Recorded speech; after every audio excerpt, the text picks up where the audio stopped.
my name is Bachmann. I was born and bred in Gatton. I played a fair bit of rugby league. I've got a business called WRB Group in Brisbane and Q-Pro Concrete Sleepers. So do you have a few big shindigs here? Yeah, we do, mate. We're lucky enough that we own this place up here where we are, and it's really good for entertaining, mate. We've got a pizza oven, barbecue area here, a twin vat deep fryer. So yeah, we really enjoy our time up here. We've got a lot of very close friends up here as well, family friends. Yeah. So yeah, it works out really good. We have a couple of fishing competitions up here as well, which is really good fun. Sometimes we have 20 or 30 guys here and we get into it, so yeah, it's very good. Tell me a little about Fraser Island. So Fraser Island is a very special place and really important to us. I've been coming here since I was 2 years old. There's just something about the place. As soon as you get to the barge, it's just like somebody pricks you with a pin and you just instant relax. So we've got the most beautiful blue water. The sand is white as you can ever imagine. Yeah, that's probably the easiest way to describe it. My first boat was a little 520 Quintrex. I think then we went to a 7.8 RipTide, which was the first RipTide that I had. I bought that from a guy second hand, and then to the new one that we've got now. You've got a very unique way, or maybe not unique for Fraser Island, but unique in the sense of the standard tow vehicle. Can you tell me a little bit about that? So our tow vehicle up here is a 170 horsepower tractor.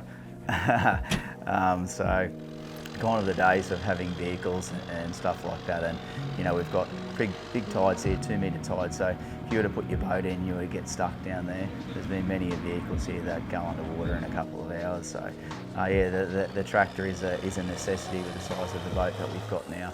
And it's also, once you get in and you're loaded on the beach, it's nice to relax and have a couple of beers and know that you're not going to get bogged coming back up to the house. That's the best way to do it, otherwise you end up getting stuck.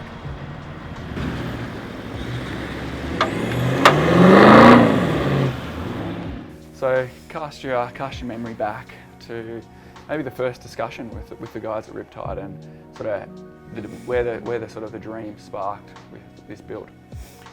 So I was lucky enough to have a RipTide, a 7.8 RipTide before this one, and the situation that we're in up here, we're 2 minutes from the beach, and I'm so passionate about fishing, and probably 50% of my fishing is now out in the deeper water, but also be able to travel, north to 1770 and the Swains.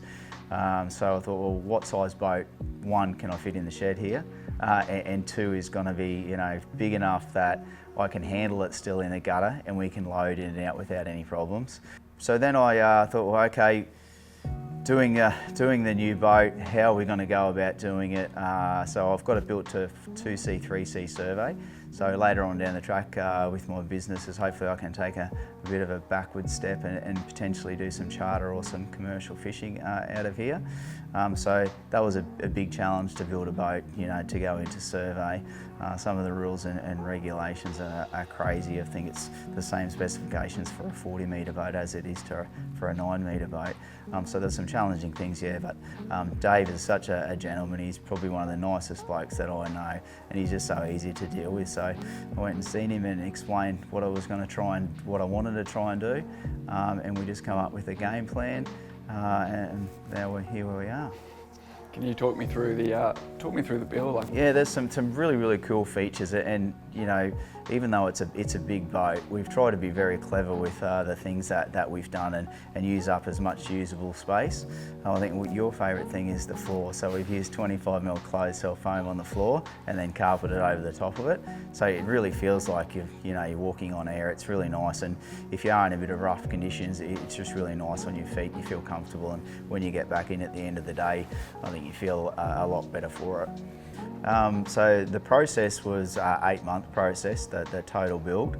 So like I said, we started building the boat upside down, which I think we're upside down for about a month, until we had the actual hull and all the floor structure and stuff done.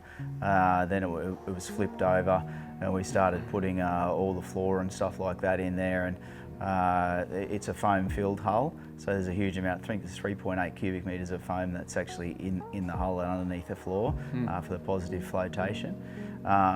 Then we started to do the dash. So the dash we actually built at home out of pine first. The dash for me was critical because I'm not the tallest person in the world, so I wanted to make sure that, you know, if I was sitting down or I was standing up, I had really, really good visibility. And I've got two Maitland screens, one which I use my Max C on, and the other one I use the Wasp on, and then my 1150. So it was really important to make sure that they felt right and they were in the right locations. On the passenger side, we've got a twin seat. We've got two kids, Zach and Brack, so it was really important for me to make sure that when you're going fishing, you know, you're not looking around all the time to see where the boys are. Then we went to the roof, and that was pretty basic to get the roof and stuff done. It was all the little fiddly bits, you know, your bow rails, all that kind of stuff towards the end of the build. That sort of took the most time, and the intricacies, I guess. Then it was sent to John, painter up at Brendale. It was up there for I think 5 weeks to get paintwork done. And then it was back to Dave to get the windows and the windscreens put in there in the fuel tank. And then it went to Barney's Marine at Harvey Bay for the fit out motors and all the wiring and stuff. So it was about a 9-month build in total. What's the thickness of that hull? Yeah, so it's 6mm plate aluminium all round, mate. Sides and the floor structure as well. So. Yeah, so in my previous boat, when we started to do this deep water fishing, we put a transducer in there, which is called an 82B. So it's a 2 kilowatt low frequency variable transducer. So the fishing that we do here off Fraser was really important for me to make sure that I can sound at speed, even in 300 metres, and still be able to ping fish, as we seen yesterday. So when we designed the fairing, Dave custom built the fairing. It wasn't something that we pre-bought or anything like that. So when you do the fairings, we had plenty of practice on the old boat. I think we cut the arse out of it 5 times before we got it right. So we sort of knew what we needed to do. And we've got the 82B is at the front of the fairing. We've got the Wasp in the middle, and then the 200B, which is a high frequency, at the back of the fairing. So on the fairing, we've got a little bit of a leading edge up to the keel on the front, and the back also tapers off as well. So we've done that to try and get a high pressure of water over the face of it, so you don't get any air bubbles or anything like that. And it reads perfect, mate. We can get pick up fish sounding at 40 knots. So really happy with the way it's working.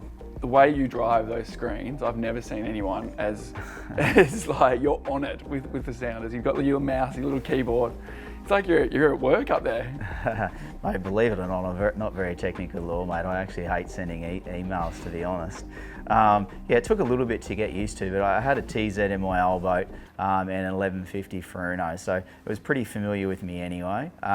So with the 1150, you know, some people do run them on auto, but we've just had really good success driving them. Like, they're such a powerful unit, and if you know what you're doing and you know how to use them, so yeah, I really like driving them, mate. I'm constantly looking at my gain and changing my TVG and stuff like that, and it's just been really quite successful for us. So I'm just going to keep doing what I'm doing, mate. Barney's Marine, did you just let the boys just go at it? So Fruno actually did up a full shop drawing. So either side of the keel in the hull, we've got 2 pieces of 150mm PVC pipe, and all the wiring and stuff's running down through there. So Brendan Burke and Shane Beardmore from Fruno, they did a full wiring diagram for Maddie at Barney's Marine. So that made that process, I guess, a lot easier. You know, you can get a lot of little interference bugs by having different cables running with different cables, and that stuff is so sensitive. So for us to be able to get that drawing done prior to it going up to Barney's Marine, that was probably a key process to the build. So on the Transom, what do we got bolted on? Yeah, so originally I bought 250s. I'd paid for twin 250s. I was speaking to the guys from Suzuki, and they brought out the new Suzuki with the duo props, and got the better of me, and I couldn't resist. So more horsepower, the better. So I end up going to twin 350s. Describe the handling characteristics of the boat. Like, when you first got it on the water, is it quite similar now? Have you changed anything? Have you tinkered with the? No, so we haven't changed anything. We mucked around trying to get some better fuel economy. So the boat holds 1,200 litres, and we're looking at around about that 1.3, 1.4 k's to the litre. So I was just searching for that little bit better fuel economy. We've got a great range there anyway. 750, 800 kilometres with the tank of fuel, which is quite good. So we want to actually try and get to the Swains and stuff from Fraser Island. So that's the reason for the bigger fuel capacity. So we just mucked around with the motor hull heights, and we've got it pretty nicely set up now. So we've got good fuel economy. We've also got plenty of bite. Sometimes we're starting in 500 or 600 mil of water up here at Fraser. So you can have the motors just on the rams and jam them, and you're up and going. So the power out of the hull for a boat that size is incredible. You guys felt that yesterday. So. A boat that size, moving at that speed. Yeah, so and acceleration as well. Yeah, it's very good, mate. So top speed's 90 kilometres an hour. So we're using 220 litres of fuel an hour when you're doing that speed. So that's wild. Yeah. What's the beam? I think when I first saw photos of this boat, nothing was expecting me for the width of her. She's a meaty girl. So it's 2960 wide.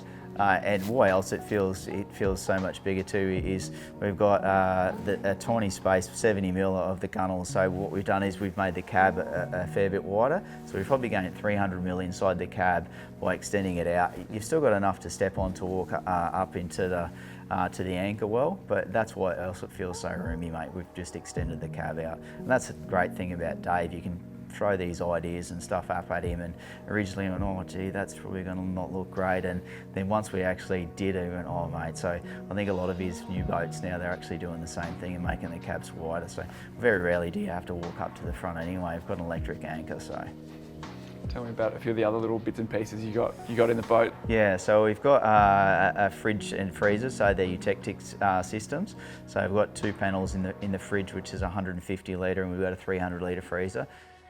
Some of the other features, probably my favourite feature is the joystick. So that's something that all the time when we're deep dropping, most of the time I spent just driving it, and my mates were fishing all the time. And I went, well, when I designed this new boat, I want to be able to do everything. So where I've got the joystick set up there now, I can jab the joystick and control where I'm going, and my deep drop winch is right there. So that's one of the favourite things of mine on the boat. The trailer, can you talk me through the trailer and the no suspension? At Fraser Island, we're in and out of sand and salt water all the time, so the environment is extremely harsh. So when I floated the idea past a couple of mates of mine up here that are very experienced guys, commercial fishermen, they just laughed at me, and I went, well, what's the sense in having springs springs, suspension, any of that suspension when I'm towing it behind a tractor, I'm doing 25 k's an hour. Anyway, they just went, mate, you no way, you have to. Anyway, so I've got the biggest BF Goodrich tyres that we can get, and I've got 25 pound in them, and that's all the suspension that I need. So it's just straight axles, mate, bolted straight to the chassis of the trailer. Like I said, 25 k's an hour with the tractor, and it works fine for us up here. So the trailer's full aluminium, so the only thing we really wash is the axles and give the rims a hose off, and then the boat can go back in the shed after it's washed. The rig, that was commercial status if I've ever seen it. I don't think that's even legal in New South Wales. So we fish with 6 hooks with all of our deep water fishing up here. So we use a 14-0 circle hook, and we always put a piece of mullet, half a pilly, and some squid on all of our droppers. And quite often, mate, we do get strings of 6, or we got 3s yesterday. That's the rig that we fish with. So the name, tell me about that. Yeah, so the name is Dad's Two Lads 2. So my previous boat was Dad's Two Lads, so I actually can't take credit for the name. I'm not that clever. My mum thought of the name. So my dad, there was me and a younger brother, unfortunately got killed in a car accident 20 years ago. And then I've got 2 sons, Zach and Brack. So Dad's Two Lads, so that's where the name comes from. That's awesome, mate, nice one. Last question, mate. Describe your RipTide for me in 5 words. Fast, comfortable, stable, great fun. Perfect. Did it in 5 too. All right, well, we've got through the whole interview and you haven't even touched your beer, mate. So better let you get back to it. Cheers, mate. Thank you. Thanks, mate. Well Thanks done. for having us.